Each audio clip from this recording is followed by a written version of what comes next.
تم تو وہی شخص ہو نا جس کا دل اس سوال کو لے کر ہمیشہ بے چین رہتا ہے کہ جو دعائیں میں کر رہا ہوں اللہ ان دعاؤں کو قبول کیوں نہیں کر رہا؟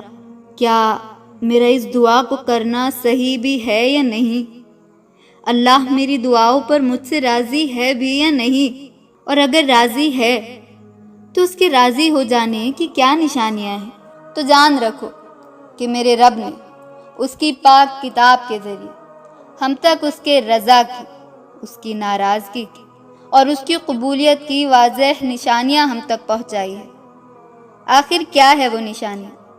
اگر تم چاہتے ہو کہ تم اللہ کی رضا کو حاصل کرو تو سب سے پہلے تو اپنے اندر کے فیئرز کو، جو بھی ڈر تمہارے اندر ہے، انہیں ختم کر دو، کیونکہ ڈر اور غم میں وہی مبتلا ہوتے ہیں جو کہ مایوس ہوا کرتے ہیں، اور مومن کے لیے مایوسی کھلا کھلا کفر ہے۔ اور بے شک جب میرا رب کسی سے راضی ہو جاتا ہے تو اسے ہر قسم کے فیئر سے اور غموں سے آزاد کر دیتا ہے، اور اس کے دل کو بے چین نہیں رکھتا بلکہ اسے سکون میں مبتلا کر دیتا ہے۔ یہی میرے رب کی رضا کی نشانی ہے۔ اسی طرح ایک حدیث میں آتا ہے کہ نبی کریم صلی اللہ علیہ وسلم نے فرمایا، جب تمہارا ایمان اس بات پر ہو کہ جو رب کرتا ہے وہی تمہارے حق میں سب سے بہتر ہوتا ہے تو اللہ بھی تم سے راضی ہو جاتا ہے۔ تم اس بات پر اپنے ایمان کو پختہ کر دو کہ جو بھی پریشانی یا مصیبت تم پر آئی ہے وہ اللہ کی رضا سے آئی ہے۔ یہ پریشانیاں، یہ آزمائشیں صرف تمہارا ایک ٹیسٹ ہے، اور تم جان رکھو کہ مستقبل میں تم خود اس بات کا اقرار کرو گے کہ جو بھی آزمائش ماضی میں تم پر اللہ نے بھیجی تھی وہ تمہاری بہتری کی سب سے بڑی وجہ بنی ہے۔ انشاءاللہ جب اللہ کسی بندے کو اپنا خاص کرنا چاہتے ہیں، اپنا ولی بنانا چاہتے ہیں تو اسے پریشانیوں میں مبتلا کرتے ہیں۔ جب اللہ اپنے بندے کو کسی مرتبے پر پہنچانا چاہتے ہیں تب وہ تمہارے حق پہ ہونے کے باوجود بھی دنیا کو تمہارے خلاف کر دیتا ہے، تمہیں توڑ دیتا ہے کہ تمہیں کوئی سہارا نہ مل سکے، اور یہی ہوتا ہے تمہارا ٹیسٹ آف کانفیڈنس، تمہارے اعتبار کا امتحان۔ اور جب تم مشکل سے مشکل پریشانی میں بھی صبر کر لیتے ہو تو تمہیں خوب مبارک ہو کہ یہ صبر کرنا بھی میرے رب کی رضا کی ایک نشانی ہے کہ جس سے وہ راضی ہو جاتا ہے، ان کے دلوں کو صبر سے آشنا کروا دیتا ہے اور انہیں اپنے محبوب بندوں کی فہرست میں شمار کر دیتا ہے۔ پر بالآخر تو تم ہو انسان ہی نا۔ میں جانتی ہوں کہ تمہاری تکلیفیں کبھی کبھی تمہیں اتنی بڑھتی ہوئی محسوس ہوتی ہوں گی کہ تم اپنا حوصلہ ہار جاتے ہوں گے۔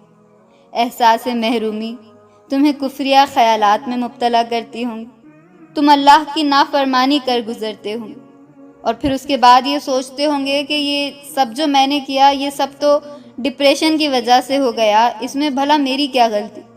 تو جب تم خود کو ایسی کنڈیشن میں پاؤ کہ تمہارا صبر ٹوٹنے لگے اور تم اللہ کی ناپسندیدگی کی طرف بڑھنے لگو تو تعوذ پڑھ لیا کرو، کیونکہ انسان جن ایموشنز کو ڈپریشن، سٹریس یا فرسٹریشن کا نام دے کر اللہ کی نافرمانی کر گزرتا ہے، دراصل وہ کچھ بھی نہیں ہوتا بلکہ صرف شیطان ہوتا ہے جو تمہیں اللہ کے محبوب بندوں کی فہرست سے بے دخل کروا کر تمہیں خسارہ پانے والوں کی فہرست میں شمار کروا دیتا ہے، کیونکہ یقیناً صبر تمہیں اللہ کے بہت قریب کر دیتا ہے۔ صبر یقیناً مشکل ہے، لیکن اسی لیے تو اللہ نے قرآن میں وعدہ کیا ہے کہ جو لوگ صبر سے کام لیتے ہیں ان کا ثواب انہیں بے حساب دیا جائے گا۔ اللہ فرماتا ہے کہ جو بھی مصیبت تم پر پہنچتی ہے وہ اللہ کے حکم سے پہنچتی ہے، اور جب کوئی اس مصیبت میں اللہ پر اپنے ایمان کو مضبوط رکھتا ہے تو اللہ اس کے دل کو ہدایت عطا فرما دیتے ہیں، اور یقیناً اللہ ہر چیز کو خوب جاننے والا ہے۔ تو تم اپنے صبر کو پختہ رکھو، اپنے آپ کو کسی بھی قسم کی بے چینی میں مبتلا نہ ہونے دو۔ اللہ اپنی کتاب میں اسے راضی کرنے کی خاص نشانیاں بذات خود بتا رہا ہے۔ اللہ فرماتے ہیں کہ اور صبر اور نماز سے مدد چاہو، بے شک نماز بھاری ہے، یعنی مشکل ہے، مگر ان لوگوں کے لیے نہیں جو دل سے میری طرف جھکتے ہیں۔ یعنی اللہ کے راضی ہو جانے کی ایک نشانی نماز بھی ہے کہ جب تمہارے قدم جائے نماز کی طرف بڑھنے لگے اور تمہارا دل سجدوں میں سکون پانے لگے اور تمہارا یقین اللہ کی ذات پر مضبوط ہو جائے، اس کی نمازوں کی طرف تم بڑھنے لگو، تو جان لو کہ یہ بھی میرے رب کی رضا کی خاص نشانی ہے۔ دعائیں کرنے سے پہلے یہ نہ سوچو کہ یہ دعا قبول ہوں گی یا نہیں، بلکہ یہ جان رکھو کہ تمہارے دل میں اگر اس دعا کا خیال آیا ہے، یعنی وہ دعا تمہارے لیے قبولیت کا درجہ رکھتی ہے۔ دعا تو وہ واحد چیز ہے جو تمہاری تقدیر پر بھی سبقت لے جا سکتی ہے، جو تمہاری تقدیر کو بدل سکتی ہے۔ تم اللہ سے اپنی دعاؤں سے مایوس مت ہو جاؤ، یقیناً دیر لگ رہی ہے، مگر یقین جانو کہ یہ دیر بھی اس کے رضا کی نشانیوں میں سے ایک ہے کہ وہ تمہیں بار بار اور مزید سننا چاہتا ہے، کہ وہ تمہیں تمہاری دعاؤں پر بے شمار دے سکے۔ تو مانگو اور اس سے اس کی شان کے مطابق مانگو۔ اس سے مانگنے سے پہلے یہ نہ سوچو کہ وہ دے گا یا نہیں، بس اپنے ہاتھوں کو اٹھانے سے پہلے یہ بات یاد رکھنا کہ تم اس ذات کے سامنے ہاتھ اٹھا رہے ہو جسے خالی ہاتھوں کو جھکانے میں حیا آتی ہے، وہ تمہاری ہر دعا کو قبول کر دینا۔